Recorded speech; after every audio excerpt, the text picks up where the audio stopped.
12번 강의 노트를 업데이트 했어요.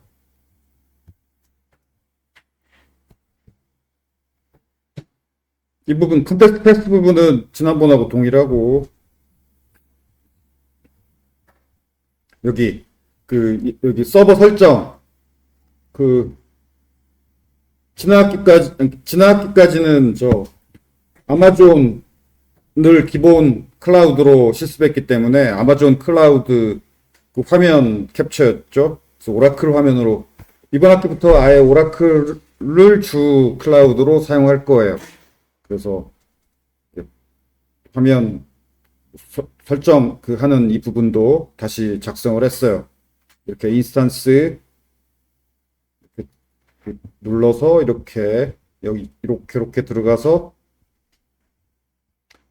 이 화면까지 가서 여기서 add ingress rules 눌러가지고 이 포트 번호 열어주는 거 등록을 해야죠. 22번, 80번, 그 다음에 883번.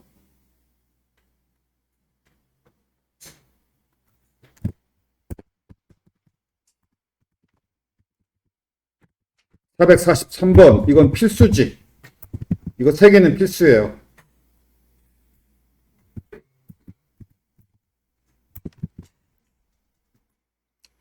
이게 우리가 쉘로 서버 쉘에 로그인할 때 그게 SSH 20여 번 포트로 서버에 접속하는 거예요. 그 다음에 우리 서버 프론트엔드, 백엔드, 웹을 운영할 거니까 웹 포트 열어야 되고, 톰캣 포트는 테스트하기 위해서 필요해요. 테스트가 끝나면은 닫아도 돼. 왜 닫아도 되는지는 뒤에서 내용이 나오고, 그 다음에 이건 8088 포트는 이 스탠드얼론 톰캣이 아니라 인베디드 스프링 부트 프로젝트를 그냥 인베디드 톰캣으로 실행할 때 우리 백엔드 수업에서 8088 포트를 사용했죠. 근데 우리 수업에서는 이 8088 포트 이 설치하는 부분은 안 다룰 거니까 이 부분은 16주차 보강 주간에 녹강을 올릴게요. 관심 있는 학생은, 특히 백엔드를 진로로 하는 학생은 8088 인베디드 포트로 인베디드 톰캣으로 스프링 부트 프로젝트 실행하는 거, 백엔드를 진로로 하는 학생은 알아야 돼요.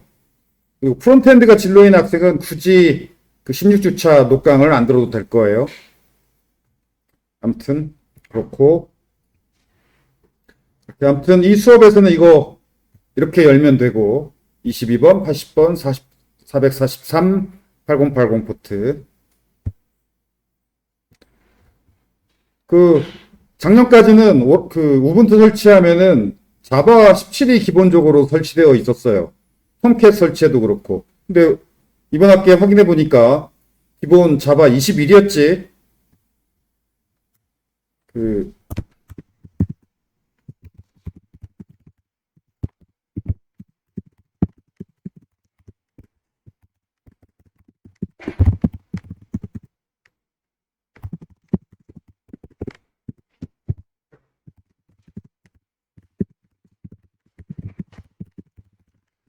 백엔드 프로젝트의 자바 버전, 또 서버의 자바 버전을 모두 통일하는 것이 좋아요. 안 그러면 미미와 에러가 날 수 있어요.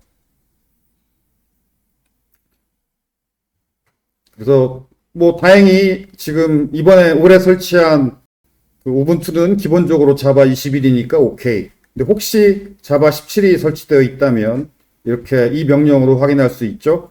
그러면 삭제하고 자바 21을 설치하는 것이 좋고, 자바 21 설치. 우리 백엔드 수업에서도 자바 21을 기본으로 다루죠. 그게 자바 버전을 모두 통일하는 것이 좋긴 한데 꼭 그래야 되는 건 아니에요. 미묘한 문제가 있다는 거지 통일 안 시키면 에러 난다는 건 아니야. 그러면 생각해봐요. 프로젝트 개발 자바 버전하고 서버 자바 버전하고 어느 게 높은 게 똑같으면 정말 좋지만 똑같지 않다. 그러면 어느 쪽이 높은 게 좋을까? 이게 프로그램, 그러니까 여러분이 개발한 프로그램의 자바 버전과 그걸 실행할 서버의 자바 버전, 누가 높은 게 더 나을까? 서버가 높은 게 낫겠지. 높은 자바가 낮은 자바로 개발된 프로그램을 높은 자바 버전이 하위 버전을 실행하는 건 해줄 가능성이 높죠. 그런데 높은 버전의 자바로 개발된 프로젝트를 서버의 낮은 버전 자바가 읽어서 실행 못할 확률이 높지. 아무튼 그게 골치 아프다면 그냥 통일시키는 게 좋고, 그래서 이거 통일하는 게 매우 번거롭기 때문에, 왜냐하면 회사에서는 프로젝트 한두 개가 아니잖아. 어떻게 다 통일해? 그래서 회사에서는 보통 프로젝트 하나당 인스턴스 하나, 그래서 많은 인스턴스를 구동을 해요. 그리고 또 도커, 백엔드 학생이라면 도커도 공부하는 게 좋은데, DOCKER, 우리 수업에서는 안 다루지만 백엔드 학생이라면은 일단은 뭐 코딩 공부를 먼저 해야 되고, 코딩 공부가 어느 정도 됐을 때 서버에서 뭐 구축하고 운영하고 뭐 이런 것도 해봐야 되겠죠. 그때 도커를 활용하는 방법도 한번 해보는 게 좋아요. 이 도커가 많은 인스턴스를 관리해야 될 때 그 많은 인스턴스 버전 관리가, 이 인스턴스는 자바 21, 저 인스턴스는 자바 17. 회사는 그래. 몇 년 전에 개발된 프로젝트는 자바 17. 최근에 개발된 프로젝트는 자바 21. 이런 걸 하나하나 다 맞춰주기가 힘들지. 그때 편하게 서버 환경 구축하고 배포하고 하는 도구가 도커예요. 인강 같은 거, 백엔드 프로젝트 인강 수업 들어보면 그 인강에서는 회사에서 하는 식으로 그 인강을 만들기 때문에 아마 마지막에 배포할 때 도커로 배포하는 식으로 인강은 그렇게 다룰 거예요. 오케이.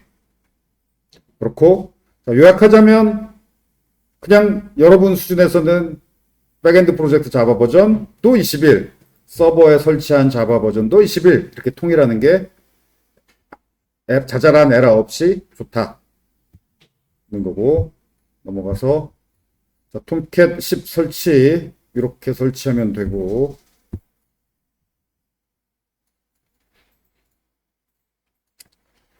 자, 톰캣 상태 확인해 봅시다.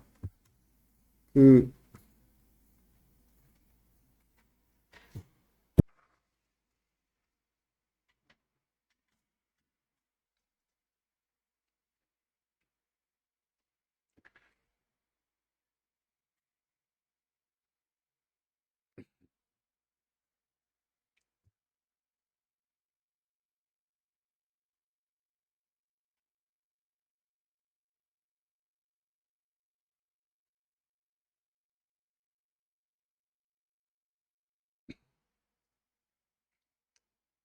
인터넷이 꽤 느리네.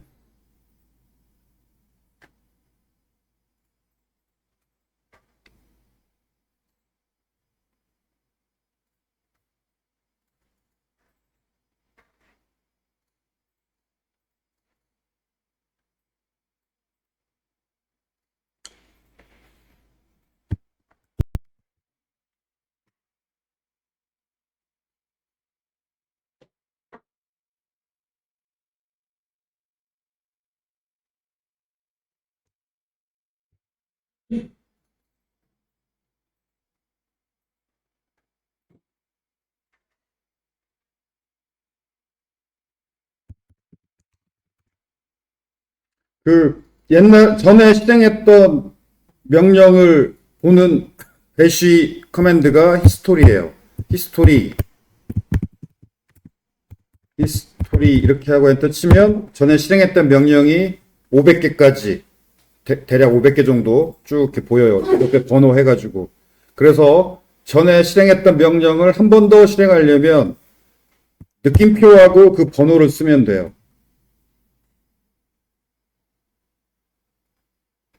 예를 들어서 뭐 지난번에 실습할 때 이 명령을 498번 이 명령으로 로그인을 했었지. 저 명령을 느낌표 498 하면 SSH로 서버에 로그인하는 그 명령이 바로 실행이 되죠.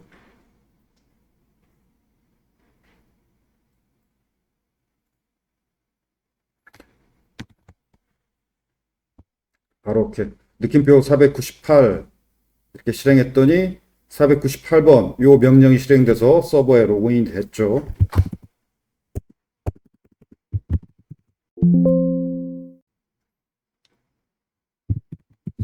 tomcat 10 오케이. 잘 실행 중이고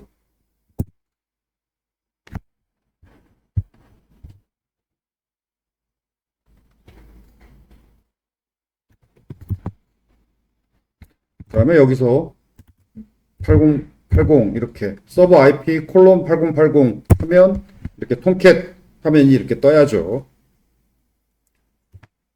지난주에 설치한 톰캣 잘 실행되고 있는 거 확인이 되고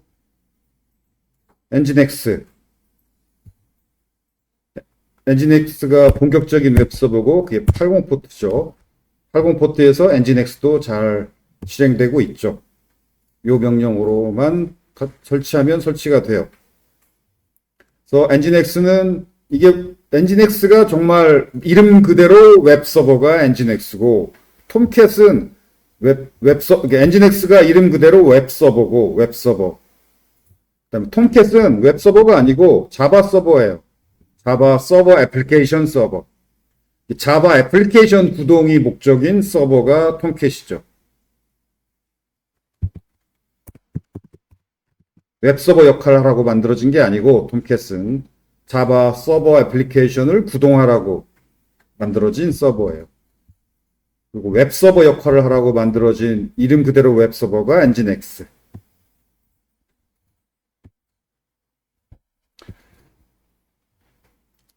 우리가 지난 시간에 MySQL도 설치했죠. MySQL 설치했고 상태를 봅시다. 서비스 MySQL 스테이터스. 왜 이렇게 인터넷이 느리지? 나만 느린가?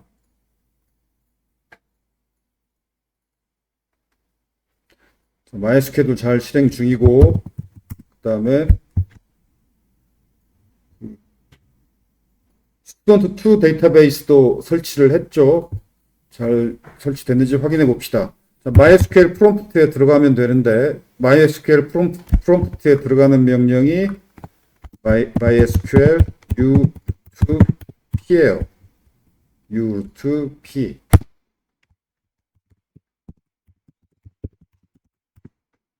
자, 그러면 MySQL 프롬프트에 들어왔고 아무래도 프론트엔드 개발자가 데이터베이스 관리할 일은 거의 없고 백엔드 개발자들이 할 일이죠. 그래서 백엔드 개발자들은 보통 이렇게 프롬프트에서 MySQL 워크벤치에서 작업 안 하고 이 프롬프트에 이렇게 들어와서 여기서 작업하는 경우가 많아요.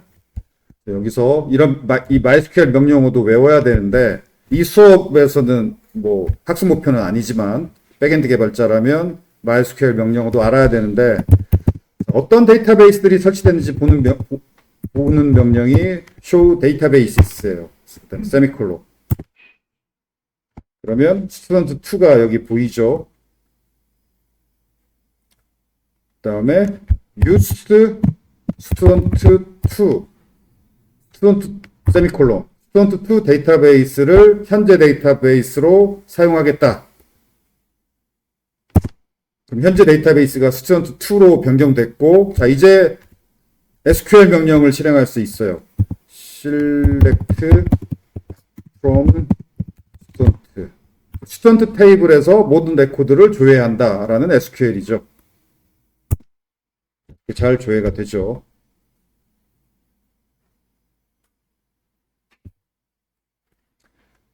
자, 그래서 지난 시간에 이 명령으로 student2 데이터베이스도 임포트했고 설치했고 MySQL 워크벤치 연결 이건 꼭 필수는 아니에요. 지난주에 어떤 학생이 카톡으로 질문해가지고 해결해 주다가라도 알게 됐는데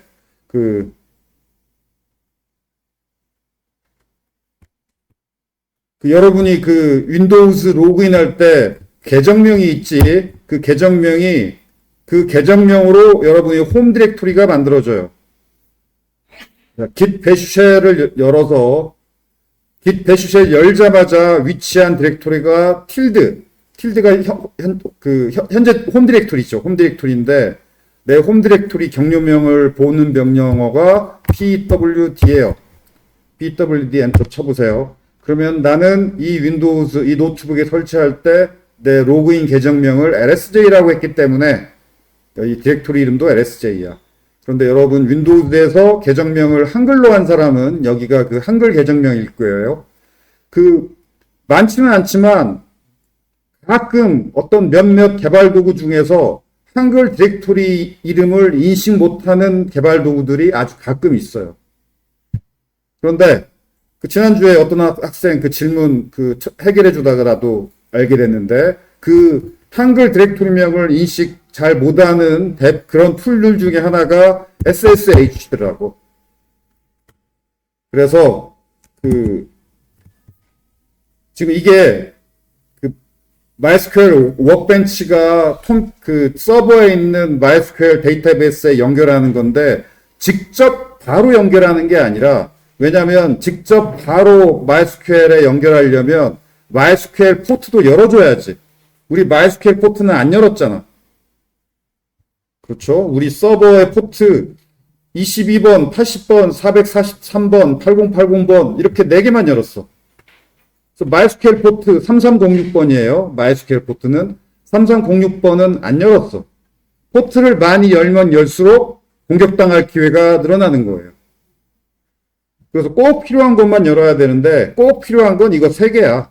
사실 이것도 테스트가 끝나면 닫을 거예요. 이거 3개는 안 열 수가 없지. 그래서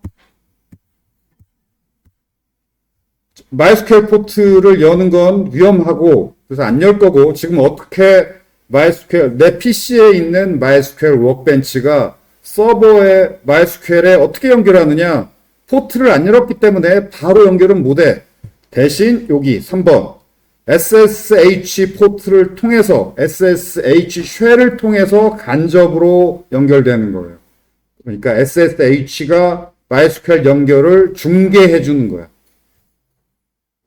그런데 이 SSH 이 설정 도중에 아까 말했듯이 한글 디렉토리명을 얘가 인식을 못해서 이거 연결이 윈도우즈 로그인 홈 디렉토리가 한글일 경우에 요 강의 노트대로 하면 에러가 나요. 해결 방법이 있긴 한데 복잡해. 그래서 그건 설명을 안 할 거예요. 그래서 만약에 내 PW 해봤더니 내 계정명이 디렉토리명이 한글이다. 그러면 뭐 아주 가끔 문제가 나니까 지금 당장 할 필요는 없고 여름방학 때 그냥 노트북 공장 초기화하고 계정부터 새로 0 알파벳으로 새로 만들고 개발도구 다 새로 설치하는 걸 매우 추천해요. 가끔 아주 이상하게 뭐가 안 될 때가 있어요. 아무튼 MySQL 워크벤치 연결하는 건 이 수업에서 꼭 안 해도 된다라는 거. 이 수업에서 기말과제 할 때 꼭 연결 안 해도 돼요. 왜냐하면 유저원 계정 생성 작업을 워크벤치에서 안 하고 이렇게 그래서 지금 이것도 수정했어요. 지난 학기까지는 유저원 계정 생성 이 부분이 워크벤치에서 클릭해가지고 생성하는 식으로 여기다가 강의 노트에 설명되어 있었는데 그냥 쉘에서 MySQL 쉘 들어가서 요렇게 요 명령 하고 요 명령 2개 실행하면은 유저1 계정이 요 비번으로 생성이 돼요. 자, 생성합시다.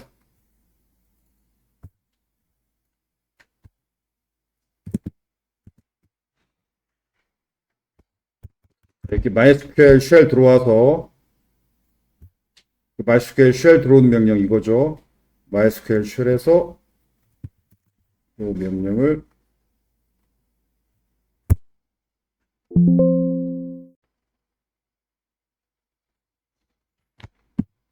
이것도 이미 했나 보구나. 아, 이거 명령 하나면 된다, 참. 이거 하나면 돼요. 이거 하나야. 이거 하나면 생성이 되고, 이건 생성됐는지 확인하는 명령이에요. 에러 난 거 보니까 지난주에 생성한 것 같아요. 생성되어 있죠. 이렇게 출력되면 생성된 거야.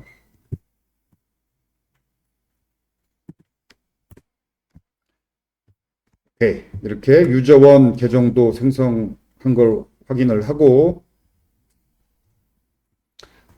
스튜던트2 백엔드 프로젝트를 설치할 건데, 당연히 스튜던트2 SQL이 서버에 설치되어 있어야지. 이거 한 번 더 설명했어요. 이렇게 업로드해서 이렇게 하면 스튜던트2 데이터베이스가 서버에 생성이 되죠.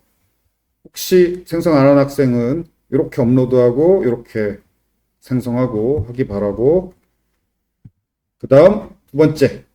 자, 백엔드 프로젝트 student2.war 이 백엔드 프로젝트 파일을 빌드 파일을 서버에 업로드 해야 되고, 이거 내가 어제 이 빌드 파일 새로 만들었어요. 자바 21로. 왜냐하면 지난 학기인가 작년인가 만든 빌드 파일이 뭔가 버전 브리치 에러가 좀 나는 것 같더라고. 그래서 최신 버전으로 새로 만들었어요. 그래서 이거 강의 자료 폴더에서 다시 다운로드 받아서 서버에 업로드를 합시다.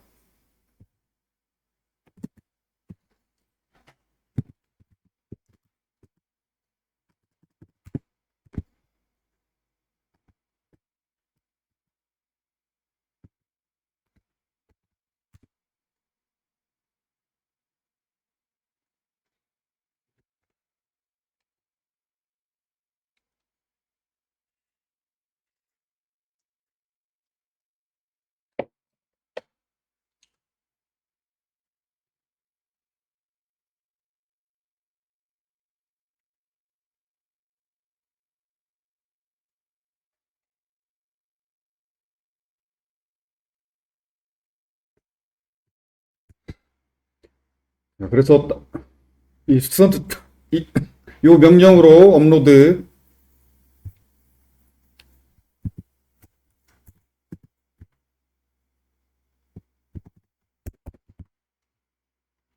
scp하고 키 파일 적어주고, 그 다음에 업로드니까 업로드할 파일의 로컬 경로명 다운로드 했으니까 홈 디렉토리 아래 다운로드 디렉토리 아래 여기에 다운로드가 됐겠죠. 다운로드 된 student2.war 파일 경로명 적어주고, 그 다음에 서버 경로명이니까 우분투 골뱅이 IP 주소, 그 다음에 콜론하고 서버의 경로명인데 그냥 tilde 홈 디렉토리에 업로드 하라는 거죠.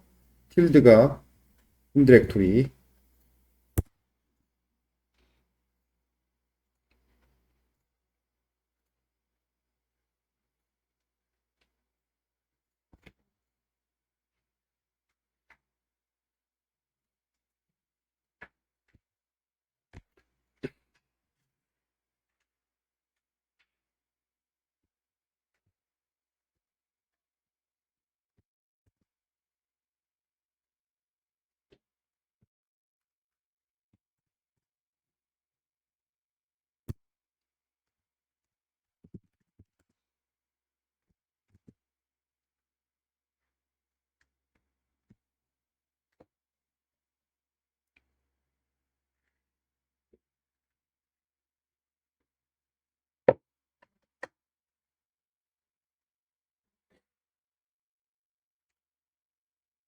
50메가 정도가 업로드 하니까 이건 시간이 좀 걸리는 게 당연하고,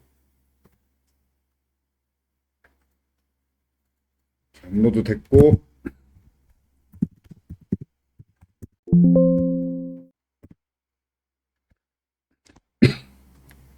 스턴트 2.war가 업로드 됐고,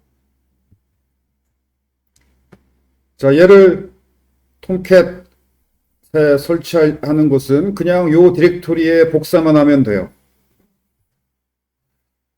지난주에 이미 설치를 했나 한번 확인해 봅시다.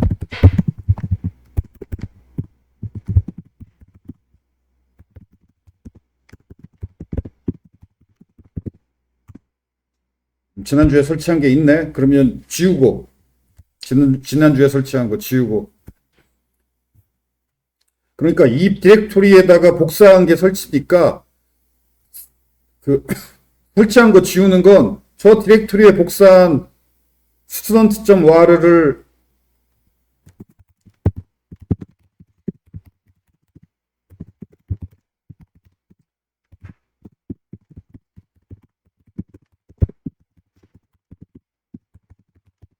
이렇게 rm 명령으로 지워버리면 그게 제거예요.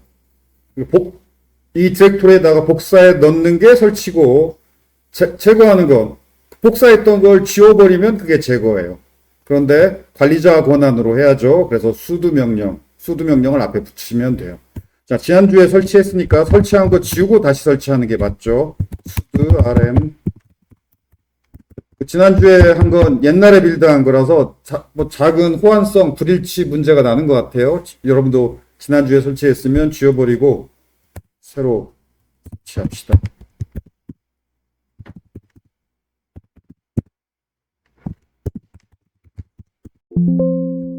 자, 이렇게 저 디렉토리에 student2.war를 복사한 게 설치니까 거꾸로 지워버리면 크게 제거하는 거예요. 제거하면 저 war 파일만 제거하면 저절로 이게 student2.war 파일만 제거되는 게 아니라 이게 압축 파일이라고 그랬죠? 이 압축이 풀렸던 student2 디렉토리도 같이 없어지지. 그럼 제거가 된 거예요. 그리고 설치는 다시 복사. sudo cp 홈 디렉토리에 있는 student2.war를 요 디렉토리다. 그러니까 이처 디렉토리다 복사하는 게 설치.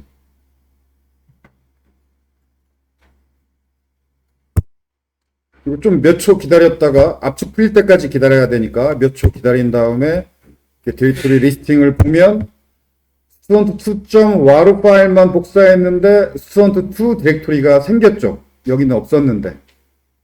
이게 압축이 풀린 거예요. 압축이 풀리면 설치가 된 거야.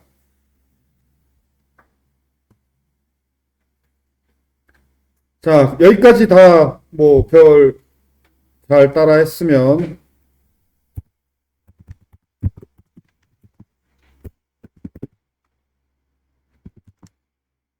서버 IP 주소하고 8080하고 8080 엔터 그냥 치면 이건 톰캣이 응답하고 우리가 방금 설치한 프로젝트가 student2죠. 프로젝트 이름을 써줘야 돼요. 스탠드얼론 톰캣의 경우에는 꼭 URL에 프로젝트 이름을 적어줘야 돼. 왜냐하면 스탠드얼론 톰캣에다가는 프로젝트를 여러 개 설치하기 때문에 프로젝트를 여러 개 설치할 거라면 프로젝트 이름이 있어야 구별이 되지. student2라고 하면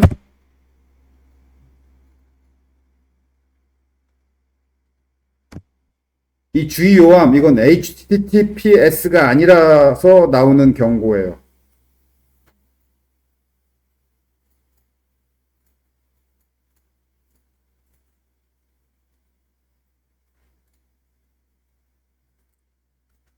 아예 안 들어가지나? 주의요함만 나오는 게 아니라?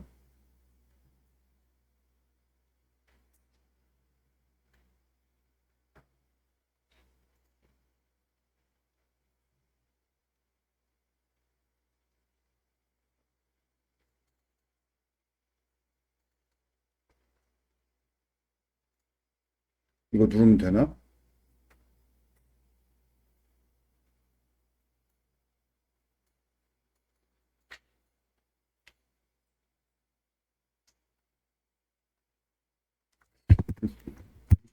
P라고 이래.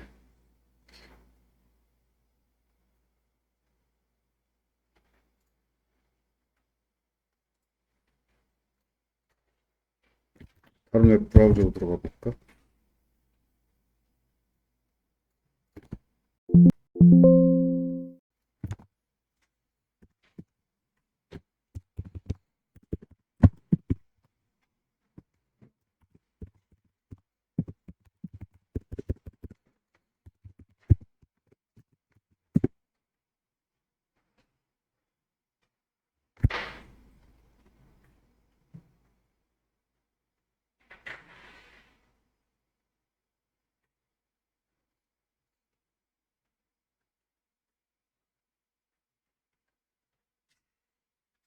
아예 못 들어가게 막네.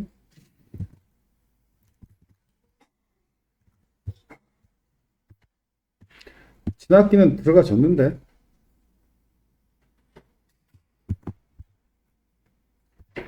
지난 학기에도 이렇게 주의요함이라고 경고는 나왔지만 들어가졌는데, 이번 학기는 아예 안 들어가지네.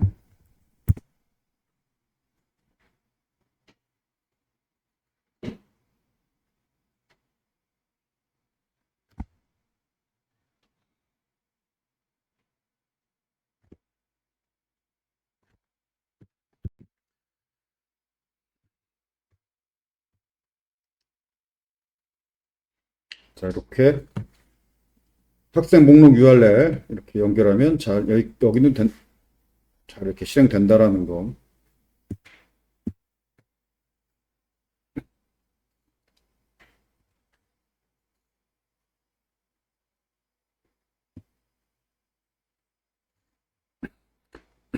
당연히 이 부분은 여러분의 서버 IP 주소로 바꿔줘야 되죠. 그리고 이 8080, 이건 톰캣, 스탠드얼론 톰캣 포트 번호. 포트2, 이게 프로젝트 이름이자, 개발할 때는 프로젝트 이름이라고 부르지만, 이 URL에서는 이 부분을 컨텍스트 패스라고 불러요. 그래서 스탠드얼론 톰캣으로 실행할 때는 URL의 컨텍스트 패스에 이렇게 프로젝트 이름이 들어가요. 왜냐하면 스탠드얼론 톰캣은 프로젝트를 여러 개 설치해서 실행을 하기 때문에 그 여러 프로젝트를 이름으로 구별을 해야지. 인베디드 톰캣은 URL 컨텍스트 패스에 프로젝트 이름이 안 들어가. 왜냐면 인베디드 톰캣은 프로젝트 하나만 실행하니까. 프로젝트 여러 개 실행하려면 인베디드 톰캣이 여러 개 있어야 돼요. 그래서 보통 그 회사에서는 인스턴스 하나당, 서버 인스턴스 하나당 프로젝트 하나 이렇게 실행하기 때문에 그때는 서버 인스턴스당 프로젝트 하나니까 인베디드 톰캣이어도 되지. 여러분은 뭐 포트폴리오 프로젝트들 여러 개를 서버 인스턴스 한 대 프로젝트 여러 개를 설치해서 돌려야 되기 때문에 그 경우에는 스탠드얼론 톰캣으로 이렇게. 오케이. 그 다음에 뭔가 에러가 나면 그러니까 지금 DB도 설치했고 이것저것 다 했는데 에러가 나는 학생이 있을 수 있을 거예요. 그러면 무슨 에러가 났는지 에러 로그를 봐야 되겠지. 에러를 보는 방법은 첫 번째 에러 로그. 그 톰캣 실행 로그 메시지가 저기 파일에 쌓여요. 당연히 에러 메시지도 저기에 쌓여요. 그래서 저 파일의 끝부분 마지막 내가 실행했을 때 무슨 에러 메시지가 났나 이 마지막 몇백 라인만 보면 되지. 에러가 여기에 계속 쌓이기 때문에 이거 줄 수가 굉장히 뭐 몇천 줄, 몇만 줄 이래 오래 운영하면. 그래서 끝부분만 봐야지. 몇만 줄을 다 볼 필요가 없죠. 그럴 때 유닉스의 테일 명령 여기 몇백 줄, 200줄만 보자.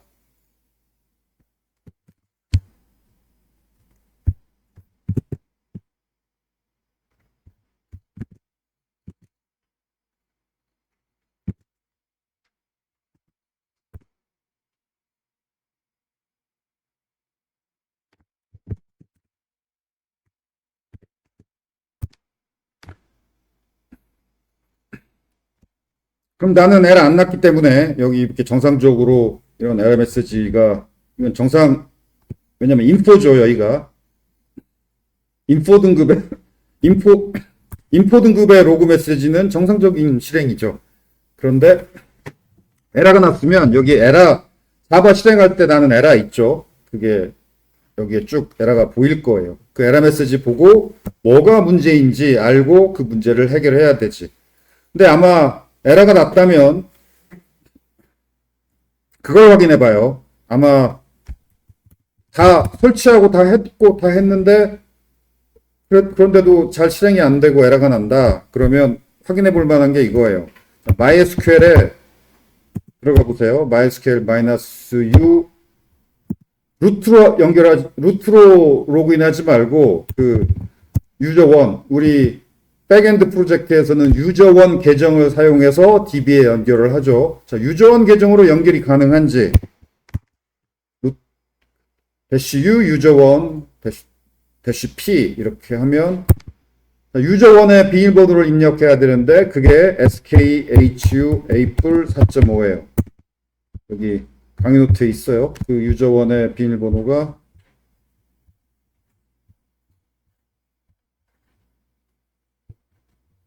여기 SKHU April 4.5. 일단 이렇게 로그인이 잘 돼야 되고 그 다음에 show database 세미콜론하고 엔터 쳤을 때 여기에 student2 데이터베이스가 보여야 돼. 근데 이게 안 보이면 유저1 만약에 유저1 계정으로 로그인이 안 된다. 그럼 유저1 계정이 정상적으로 생성되지 않았거나 비밀번호가 불일치하거나 그런 상황이고 이렇게 로그인은 되는데 show databases 했더니 student2 데이터베이스가 안 보인다. 그럼 권한이 없는 거예요. student2 데이터베이스를 사용할 권한이 없는 거야. 그러면 뭐 다시 이거 하는 거지. 유저1 계정으로 로그인이 안 된다.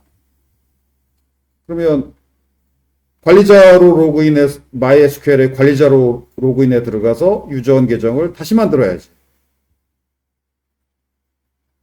다시 만들고 또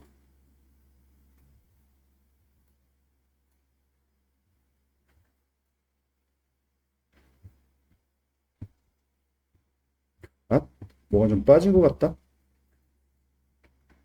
여기 뭐 빠졌다.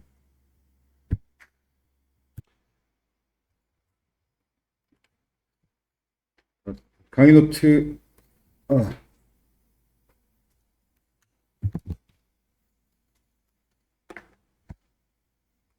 PDF 파일도 다시 만들어야지.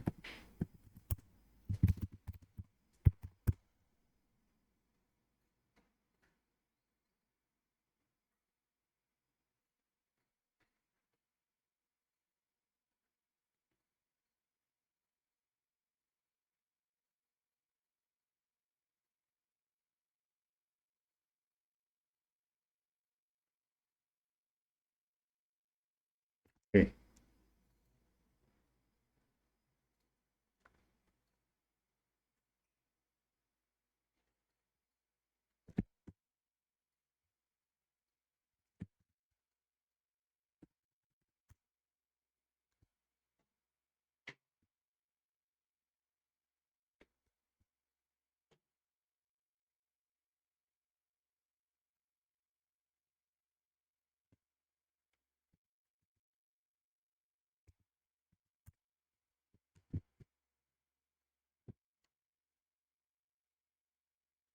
유저원 계정 생성 create MySQL 쉘에 들어가서 이 명령으로 유저원 계정 만들고 이게 빠졌었는데 이 명령으로 권한도 줘야 돼요. 권한 주고 이거 이렇게까지 하면 별로 에러 날 만한 부분 없는데 꼼꼼히만 하면 잘 될 거예요.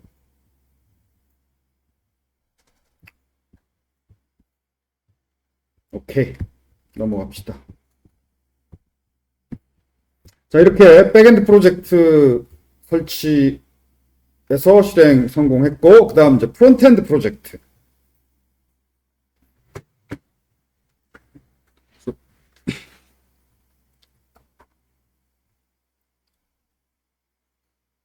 뭐, 지금 빌드 파일이 있는데, 그래도 최신 버전으로 새로 만듭시다. 프론트엔드 수업 뭐 들었거나 들은 학생은 뭐 별로 어렵지 않게 이거 따라서 만들 수 있을 텐데.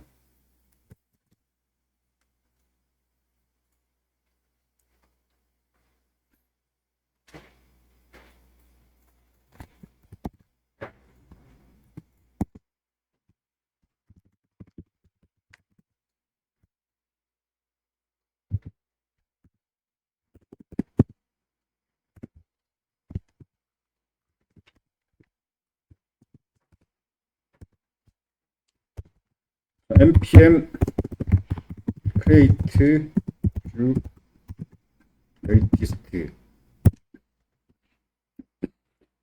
이 명령으로 프론트엔드 프로젝트 만들죠. 그리고 풀잭 이름은 student2 ev.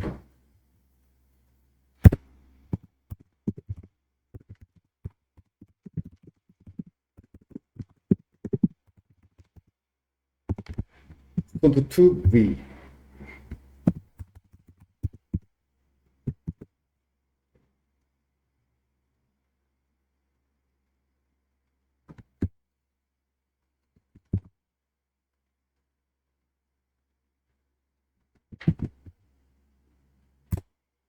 그리고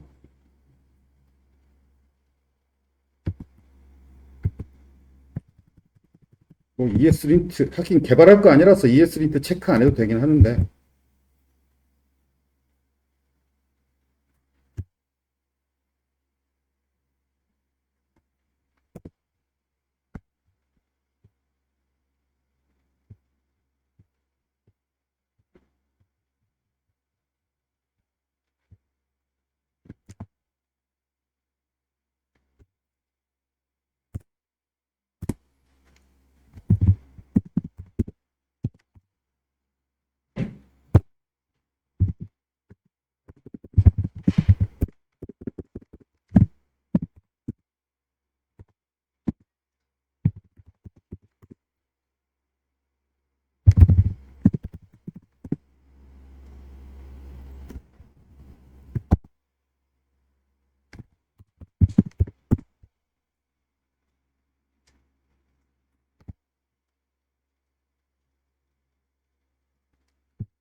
엑시오스 라이브러리 설치하고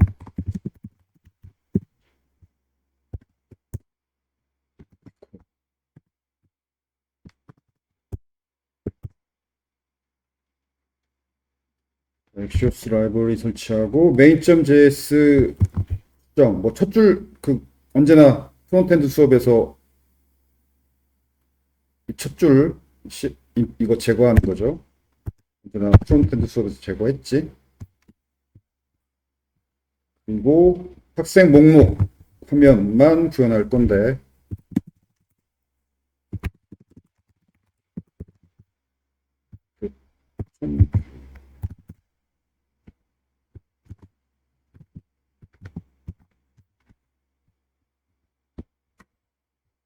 그리고 app.view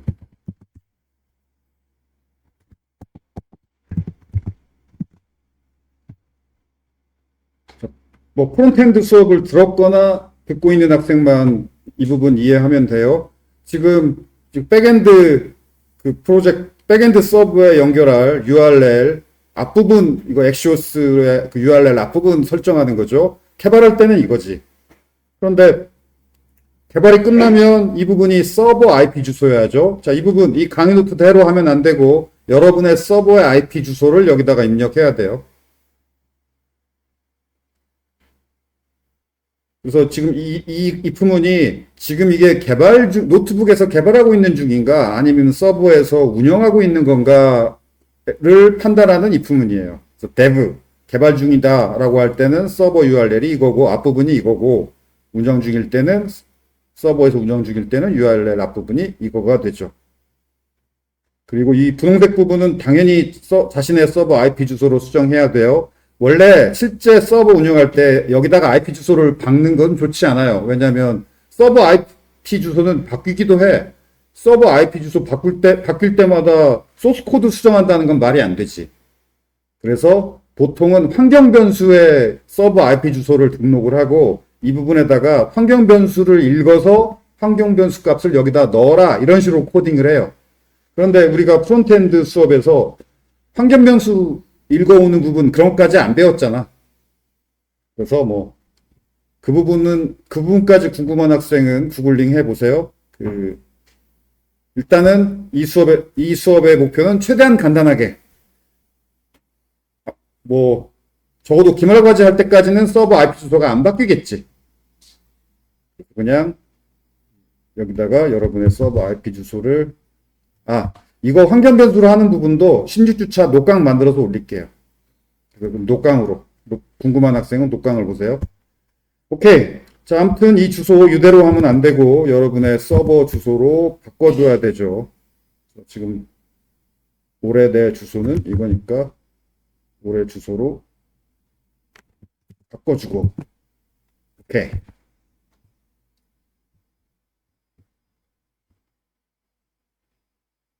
그리고 나머지 8080 스튜던트 2 이거 이해되죠? 우리 톰캣에 설치한 백엔드, 그 톰캣 백엔드 방금 설치 확인했던 백엔드의 URL이죠.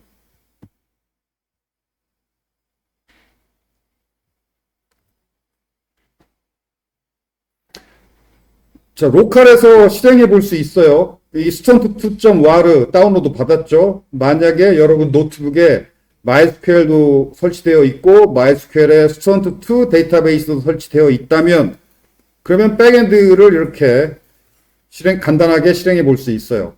저렇게 실행하는 게 바로 임베디드 톰캣으로 실행하는 거예요.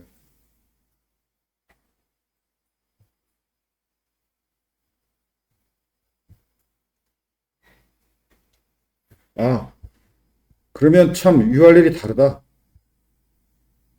아, 이 부분 참. 아, 맞다. 이거지? 맞아. 다시. 자, 이렇게 실행할 때는 여러분이 노트북에서, 프론트엔드 프로젝트도 노트북에서 실행하니까, 이게 노트북에서 개발 중인 비주얼 스튜디오 코드에서 개발하면서 실행할 때는, 개발 서버에서 실행할 때는, 이 부분이 추가가 돼서 서버 주소가 이렇게 돼요. 로컬호스트 8088. 이게 그 백엔드 프로젝트를 그냥 혼자 임베디드 톰캣으로 실행할 때 URL이지. 그래서 해봅시다.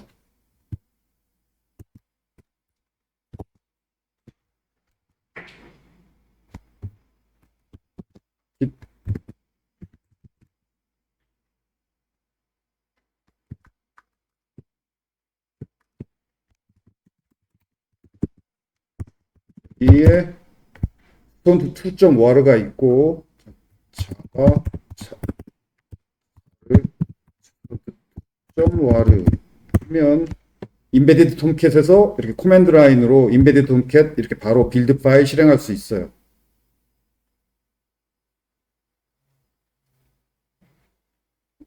저 방화벽에서 이게 서버니까 방화벽에서 열어줄 거냐 허용 눌러주고 지금 LMS가 없어야 잘 실행된 거죠. 자, 임베디드 톰캣에서 로컬에서 백엔드가 내 노트북에서 지금 돌아가고 있고 자, 여기서 프론트엔드 프로젝트 실행하는 방법은 npm run dev죠. 그러면 여기 클릭하면 오케이. 지금 자바 요거 백엔드 스톤트 2.war 자바 백엔드 빌드 파일이 지금 임베디드 톰캣으로 내 노트북에서 실행 중이고 프론트엔드가 거기에 맞물려서 학생 목록 조회해 와서 출력했죠. 그리고 이때는 이게 노트북에서 지금 개발 모드로 실행하는 거니까 개발 모드로 실행한다는 말이 이거예요. npm run dev로 실행했지. 여기 npm run dev 이 개발 모드 실행 일 때는 이 부분이 추가가 돼가지고 백엔드 로컬호스트 8088 백엔드 얘죠. 임베디드 톰캣으로 실행할 때는 그렇게 컨텍스트 패스에 풀잭 이름 안 들어가고 또 우리 백엔드 수업 들은 학생은 기억나겠지만 그 백엔드 프로젝트의 이 포트보드는 톰캣하고 충돌 안 나라고 언제나 8088로 했죠. 8080으로 놔두면 스탠드얼론 톰캣하고 충돌하니까. 그래서 로컬에서 백엔드 프로젝트, 프론트엔드 프로젝트 잘 실행된다는 거 확인을 했어요. 자, 이제 프론트엔드 프로젝트 빌드 해가지고 서버에 올리면 되지. 자, 그 부분은 좀 쉬었다 합시다. 15분까지 쉽시다. 자, 프론트엔드 프로젝트를 빌드하기.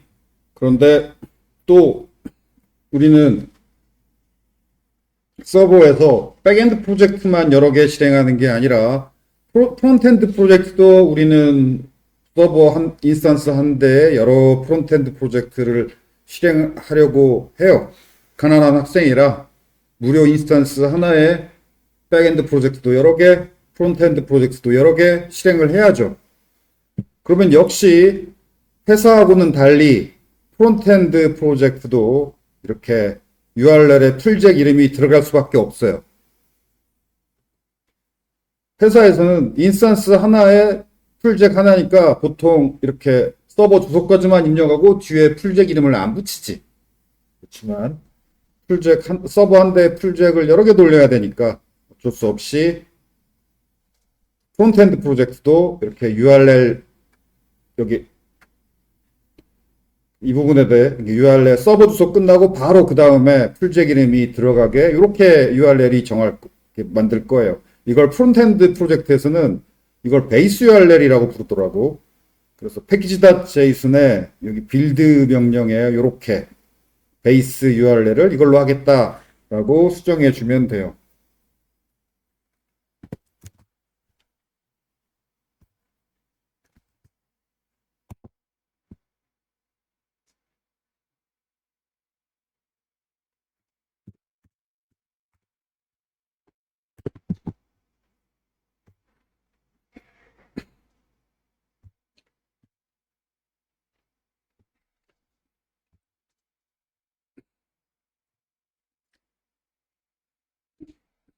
이렇게 수정한 다음에 빌드하는 명령은 npm run build예요.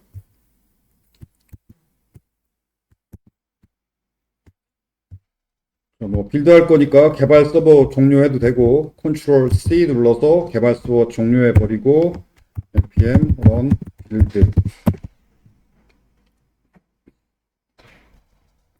그러면 순식간에 빌드 되어서 여기 dist라는 뭐 디스트리뷰션의 약자겠죠. 디스트라는 디렉토리 아래에 몇몇 개 파일들이 만들어져요. 여기 에셋 들어가 보면 자바스크립트 파일 뭐 한두 개, CSS 파일 한두 개, 소수의 몇몇 개의 파일만 만들어져요.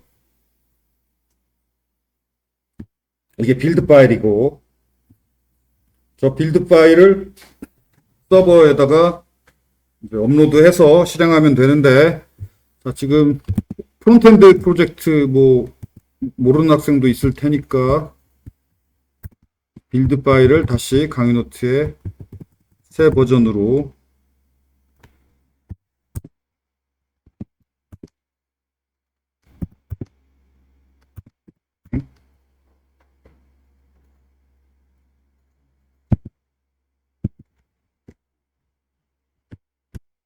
화면이 정지되어 있었네. 그럼 다시 프론트엔드 빌드 스스로 못하는 학생 요 압축 파일 다운로드 받아서 요 파일을 비주얼 스튜디오 코드에서 열어서 여기 파일의 끝부분에 이 URL이 여기 보일 거예요. 베이스 URL 이 숫자 IP 주소 이 부분만 자신의 서버 IP로 수정하면 되고 이 디스트 디렉토리가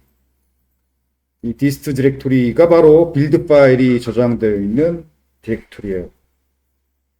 자, 이렇게 프론트엔드 모르는 학생도 이렇게 하면 되고, 프론트엔드 수업을 들었거나 듣는 학생은 이 강의 노트대로 쭉 따라 해봐. 별로 안 어렵잖아. 뭐 쉬운 몇 스텝 안 되니까 해보기 바라고. 자, 저렇게 Vue.js 프로젝트를 빌드한 디스트 디렉토리를 서버에 업로드하면 되는데 유닉스의 cp 명령하고 우리가 업로드 다운로드 할 때 사용한 scp 명령하고 거의 같아. 그래서 cp 명령으로 디렉토리 복사할 때 R 옵션을 붙여주면 디렉토리가 복사가 되죠. scp 명령도 똑같아요. 사용 방법이. 다만 scp 명령은 뭐가 다르느냐? 키 파일을 적어줘야 되고, 그 다음에 그 소스 쪽이든 대상 쪽이든 한쪽은 서버니까 요 서버 경로명 앞에다가는 우분투 골뱅이 서버 IP 콜롯 이걸 붙여준다. 요것만 다르고 나머지 사용 방법은 유닉스 cp 명령하고 같아요. 유닉스 cp 명령의 사용 방법을 저 강의 노트 저 앞부분에 있죠. 저 CP 명령 사용 방법을 공부하면 이렇게 저렇게 내 로컬에서 서버로, 서버에서 내 로컬로 이것저것 복사할 수 있을 거예요. 키 파일 적어준다. 그 다음에 우분투 골뱅이 서버 IP 콜론 이걸 붙여준다. 이것만 달라. 나머지는 같아.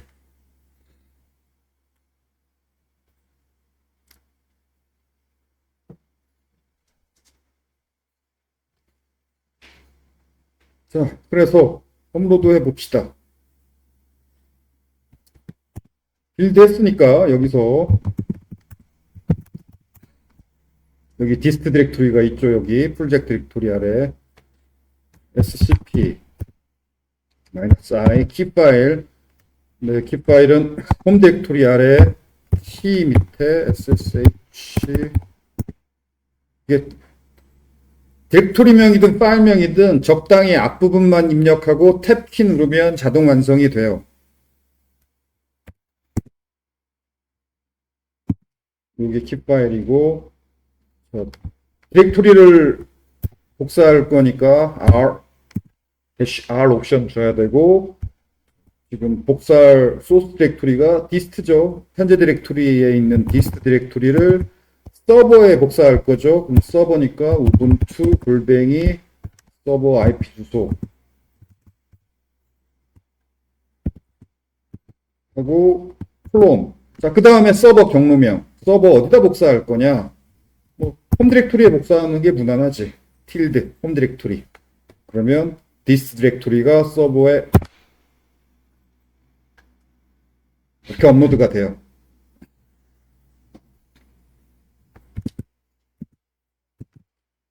업로드가 됐고,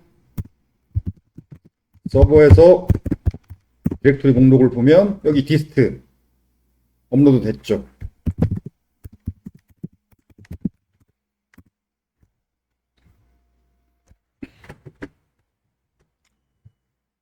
자, 이제 디스트라는 이름을 풀잭 이름으로 student2v라는 풀잭 이름으로 바꿔주고 그 파일명이나 디렉토리 이름 바꾸는 이름 바꿀 때 move 명령 사용하면 되죠.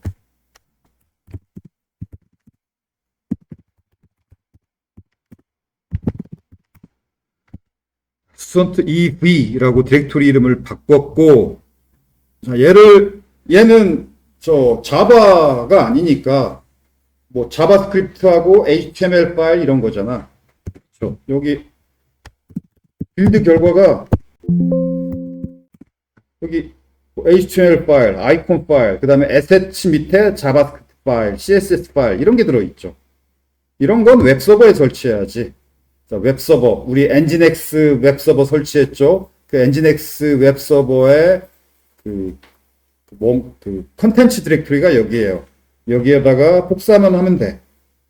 아, 무브하지 말고 CP 합시다. 또 필요할지 모르니까 CP. 무브하면 없어지고 이동해 버리는 거니까 복사가 낫지. 복사면 디렉토리 복사니까 R 옵션 붙여줘야지. 무브하지 말고 CP-R 옵션으로 복사합시다.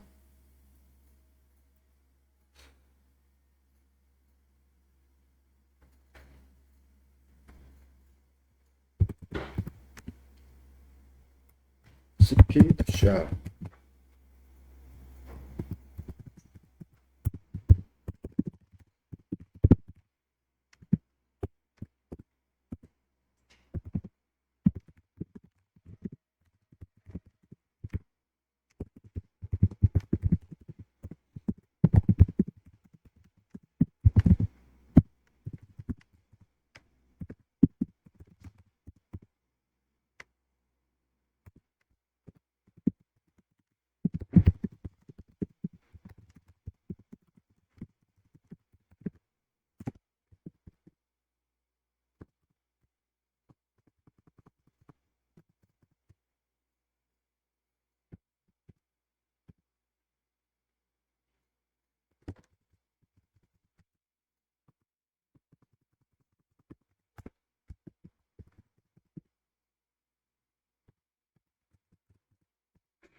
자, 이게 그냥 복사만 하면 돼요. 복사만 하면 되니까 이거죠. sudo cp에서 디렉토리 복사만 하면 돼.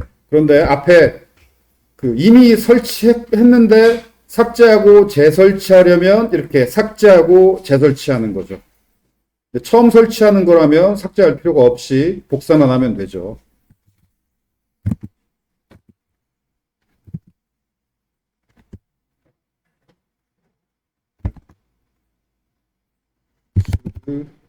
cp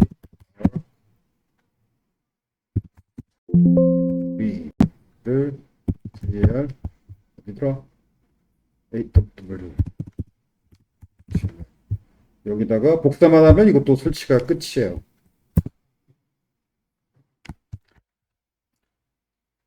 됐고, 자, 이거죠. 이건 이제 엔진엑스 웹서버에 설치했으니까 웹서버는 80번 포트, 기본 포트를 사용하기 때문에 포트 번호를 적어줄 필요가 없죠. 서버 주소만 입력해주고 이 디렉토리 아래, student2v 디렉토리 아래다 넣었으니까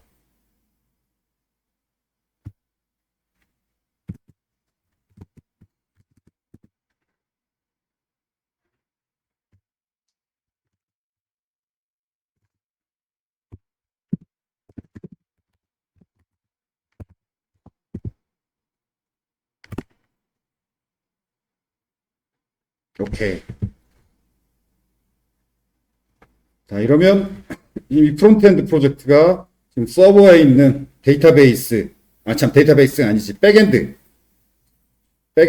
그 톰캣에서 돌아가고 있는 백엔드 프로젝트에 연결해서 데이터를 지금 DB, MySQL DB가 있고 자바 스프링으로 구현한 백엔드가 있고 Vue.js로 구현한 프론트엔드가 있고 우리 저렴한 무료 인스턴스 한 대에 셋 다 돌아가고 있죠. 그래서 처음 뜰 때만 약간 느리고 그 다음 새로 고침하면 뭐 그렇게 느리지 않게 바로바로 떠주죠.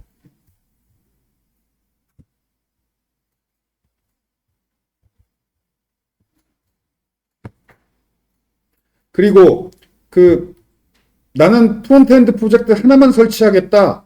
그러면 어떻게 하면 되는지 알겠죠? 지금 우리는 그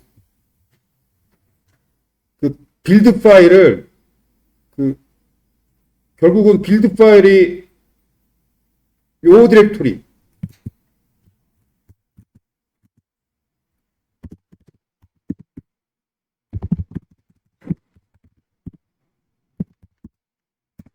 빌드 파일을 요 디렉토리 var 밑에 ww 밑에 html 밑에 student2v 밑에다가 복사해 넣은 거예요. 왜냐하면 앞으로 프로젝트를 하나 더 뭐 한두 개 더 프론트엔드 프로젝트도 설치하려고 하니까. 근데 나는 프론트엔드 프로젝트 딱 하나만 설치하겠다. 그러면은 여기 HTML 밑에다가 빌드 파일이라는 게 index.html, 뭐 fav 아이콘, assets를 요 디렉토리 var, www, html 밑에다가 바로 복사해 버리면 돼. 바로 복사하면 여기 실행할 때 URL에 이렇게 student2v 안 붙여도 되지. 그냥 서버 주소만 바로 입력해도 되지. 그렇게도 해봅시다. 뭐 cp-r 하고 dist 밑에 있는 모든 거 아스테리크를 var www html 자 이렇게 요 명령으로 복사하면 cp sudo가 필요하지.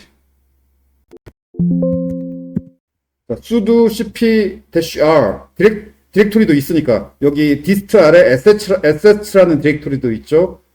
assets라는 디렉토리도 포함해서 복사해야 되니까 r 옵션 필요하고 dist에 있는 아스테리크를 뭐뭐뭐를 여기다 복사해라 이러면 student2v가 안 만들어지고 저 파일들이 저 var, ww, html 밑에 바로 복사가 돼요. 이렇게 dist가 아니지 student2v지. 이름을 바꿨죠. student2v V. student2v 밑에 있는 아스테리크 파일들을 딱 여기 아래에 있는 것들을 여기 아래로 복사해라. 그러면 student2v가 안 만들어지고 그냥 바로 저 HTML 밑에 var ww HTML 밑에 다 복사가 돼요. 복사가 되는지 확인해 봅시다. 복사가 됐죠? set 바브 아이콘 이거 이렇게 복사가 됐고 아까 복사했던 student2v 디렉토리도 그대로 있고 아무튼 이렇게 HTML 디렉토리 아래다 바로 복사를 하면 실행할 때 요걸 안 붙여줘도 되지. 아 근데 에러 나겠다. 베이스 URL을 student2v를 붙여줬기 때문에 그치.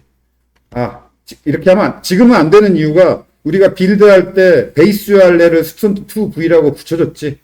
그래서 안 된다. 안 된다. 넘어갑시다.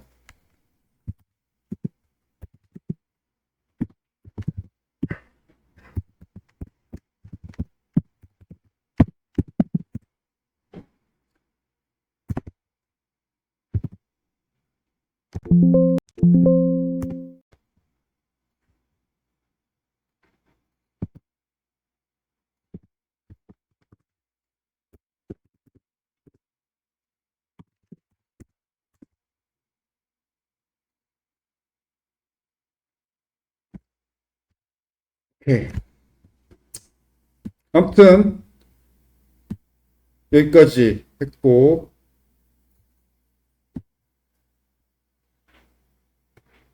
배포 스크립트 작성 실제 여러분이 팀 풀제할 때는 조금 수정하고 다시 배포하고 조금 수정하고 다시 배포하고 이런 거 하게 돼요. 근데 배포할 때 이렇게 길게 명령 치고 이것저것 해서 귀찮게 배포하는 게 좀 귀찮죠. 그러면 자, 그 프로젝트 디렉토리에 이렇게 deploy.shell 이게 sh가 shell이에요. deploy.sh 이 shell 스크립트 파일이에요. 이런 파일들을 shell 그 파일이라고 부르는데 여기에 배포 이렇게 명령을 넣어 놓으면 요 파일을 실행을 하면 그 파일 안에 들어있는 명령들이 쭈쭈쭉 실행되는 거죠.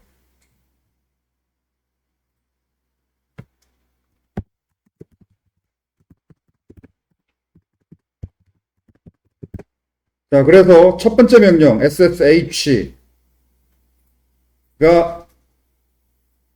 ssh 명령 보통 우리는 여기까지만 입력하지 ssh하고 키 파일 그다음에 우분투하고 골뱅이 서버 IP 지금까지는 여기까지만 입력했죠. 여기까지만 입력하면 로그인이 돼요. 근데 여기까지만 입력하는 게 아니라 뒤에다가 명령을 써주면 로그인 되는 게 아니라 서버에서 이 명령을 실행을 해요. 로그인 안 하고 서버에서 이 명령을 실행하게 돼요. 이 명령이 뭐냐면 아까 설치했던 서버의 student2v 디렉토리를 싹 다 지워라 라는 명령이죠. 이렇게 적었으니까 student2v 아래에 들어있는 것 내용들이 싹 다 지워지죠. 이 명령에 의해서 이렇게 ssh 로그인할 때하고 똑같이 이 앞부분은 로그인할 때하고 똑같대. 여기까지만 입력하면 로그인 명령이야. 그런데 뒤에다가 유닉스 명령을 넣어주면은 이 명령이 서버에서 자동으로 실행이 돼요. 그래서 서버에 방금 설치한 student2v 밑에 배포 파일들이 싹 지워지고 그 다음 요 명령 scp 명령으로 로컬 경로명 서버 경로명이니까 로컬에 있는 파일들이 서버의 이 경로에 복사가 되죠. 그럼 이거 두 명령이면 프론트엔드 프로젝트이 다시 서버의 요 디렉토리에 복사, 즉 업로드가 되는 거죠. 그래서 이 쉘 스크립트 파일만 딱 실행하면 프로젝트 디렉토리에서 요 쉘 스크립트 파일 실행하면은 배포 파일들이 자동으로 서버에 재설치가 되는 거죠. 자, 이러면 프로젝트 디렉토리 조금 수정하고 빌드한 다음에 재설치할 때 조금만 실행하면 되니까 편하죠, 이 정도면.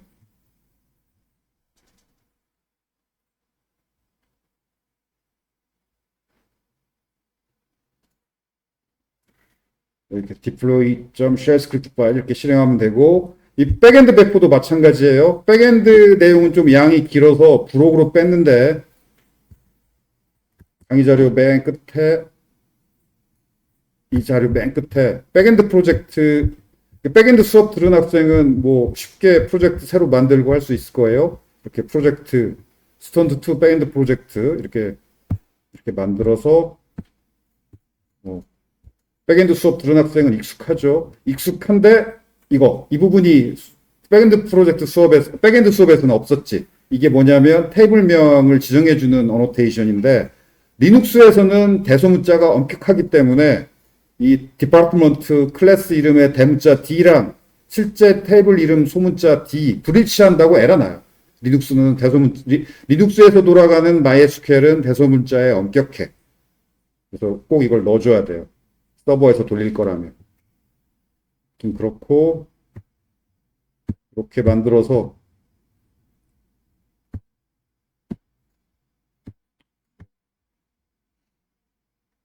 그리고 또 이거, 자, 백엔드 프로젝트에서 URL 입력할 때, 이렇게 골뱅이 중괄호로 이렇게 URL을 입력해야 컨텍스트 패스가 자동으로 수정이 돼요. 지금 스탠드얼론 톰캣에서 실행될 때 컨텍스트 패스랑 임베디드 톰캣으로 실행될 때 URL의 컨텍스트 패스가 URL에 풀잭 이름이 들어가냐 안 들어가냐가 다르죠.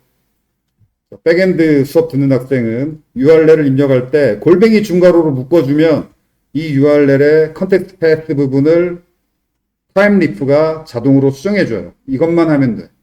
이 골뱅이 중괄호로 URL을 묶어주면 돼요. 오케이, 그렇고.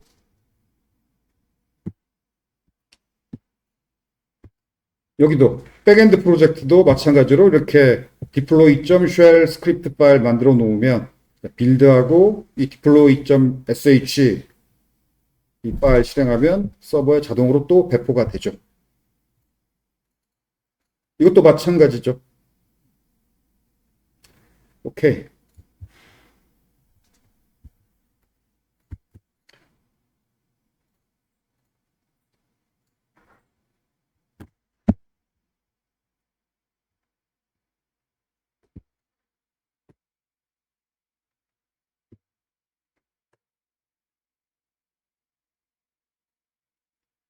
리액트 프로젝트 만들어서 올리는 건 다음 시간에 합시다. 오늘은 Vue.js 프로젝트까지